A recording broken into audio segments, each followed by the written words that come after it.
The video you are seeing is made by AI using ChatGPT and Grok. If you want to learn how to do it, keep watching this video. I will show you step by step all the process. First, open ChatGPT and search for documentary-style 3D image generator. Now, describe the scene you want to create. ChatGPT will give you prompts and different suggestions. You can either pick one of those or ask for a new one if you need more details.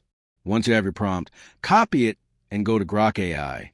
Select the Imagine feature, and in the text field, paste the prompt you just got from ChatGPT. Grok AI will start generating different scene options for you. This usually takes a few seconds, and then you'll see multiple scene previews. Choose the one you like best.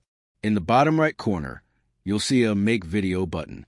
Next to it, you'll find options for adding elements to your video. Select the speech option and type a short sentence you'd like your character to say. Click the button, and Grok AI will process everything and give you a video with your chosen voice line included. You can easily recreate the video with different speeches, try out new styles, or even generate alternative versions of the same scene. The best part? This entire process is completely free. No credits or hidden costs. Hope you enjoy experimenting and creating your own videos.